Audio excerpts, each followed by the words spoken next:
एक बड़ी सुंदर और बात कही है कि जो लोग दिन में कभी सोते नहीं हैं उनके जीवन में भी विपत्ति उनका कभी कुछ बिगाड़ नहीं सकती।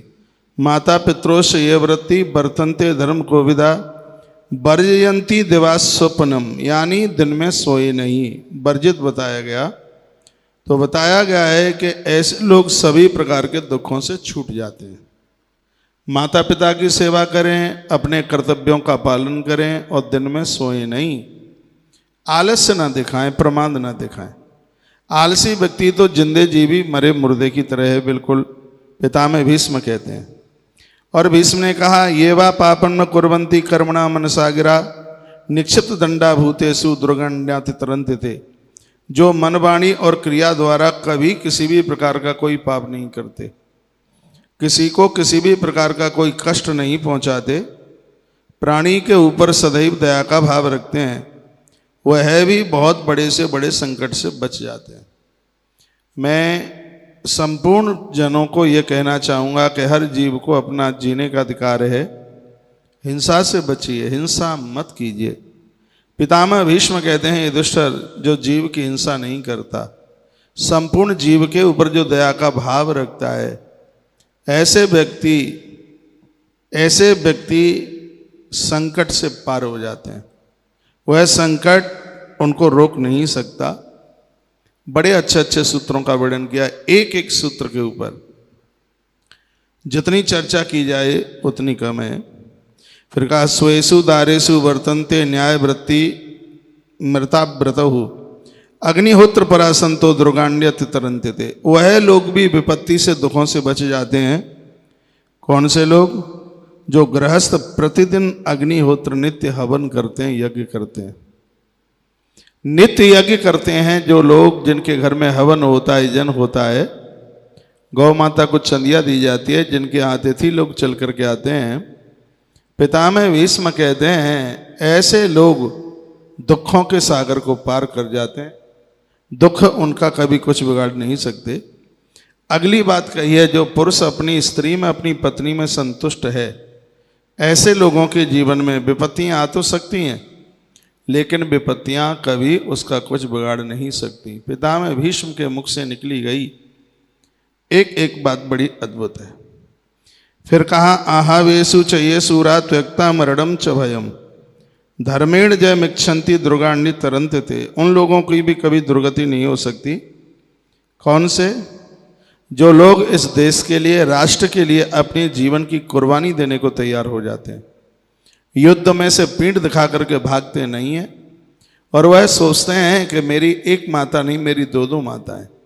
एक मुझे जन्म देने वाली माता है और एक दूसरी माता है जिसने मुझे धारण किया है। ऐसे दो माताओं का जो आदर करते हैं भैया, उनके जीवन में कभी दुर्गति नहीं आ सकती। और अगली बात बड़ी प्यारी कही है, एक एक शब्द बड़ा अद्भुत है, पितामह भीष्म के द्वारा बोला गया।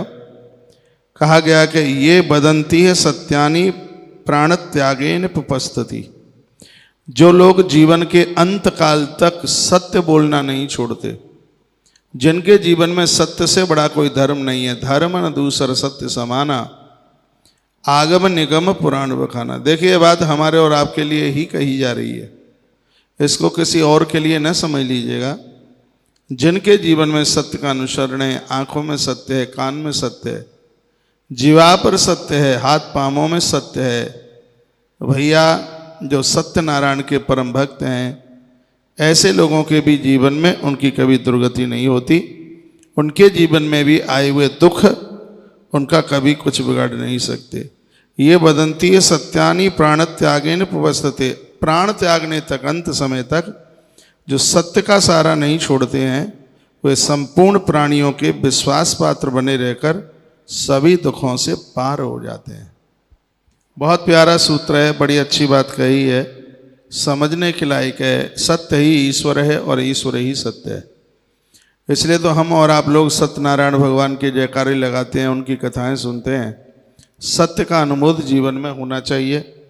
अगली बात बताई, कर्मांड कुराकृतानि येषां वाचच्च शून्यतः येषा भर्यात् संपदा दुर्गा वर्णित तरन्ते थे।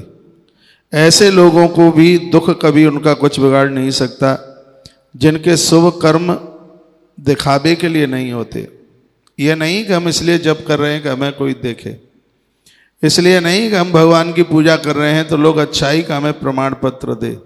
नहीं, पूजा भजन और भोजन जितना गुप्त होगा, गोपनीय होगा, उतना ही ज़्यादा प्रभावित होगा, ज़्यादा प्रभावित होगा। भोजन और भजन दोनों एकांत में ही होने चाहिए, गलत लोगों की दृष्टि उसके ऊपर ना पड़े।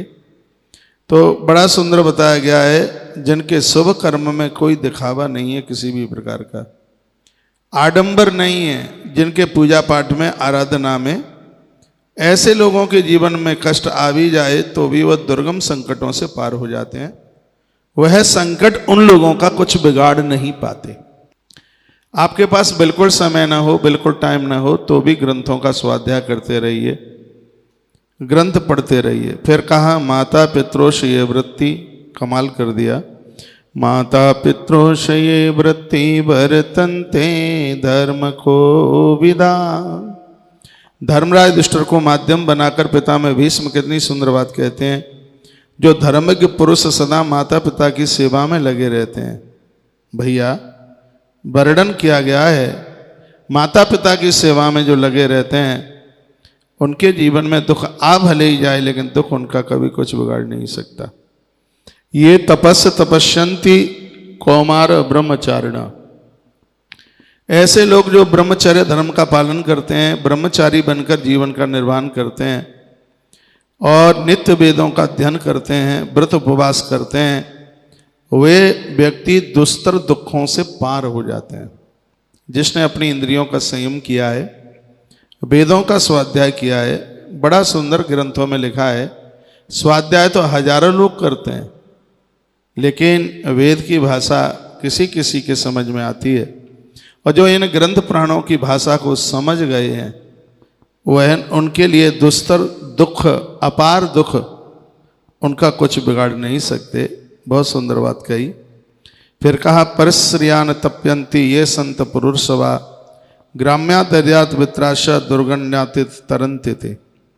जो दूसरों की संपत्ति ईर्षा बस कभी जलते नहीं है, उनको कोई कष्ट नहीं होता और संसार के भोगों में उनकी बिल्कुल आसक्ति नहीं है। वो ये मनुष्य श्रेष्ठ साधु, भले ही वो ग्रस्त में हैं, फिर भी उनकी तुलना श्रेष्ठ साधुओं में है। ऐसे लोग विपत्ति से हमेशा के लिए छुटकारा प्राप्त कर लेते हैं। और एक सूत्र और आपके बीच में मैं रख रहा हूँ जो सुनकर बहुत अच्छा लगेगा। सर्वान देवान नमस्यन्ति सर्वधर्मा शृण्वते।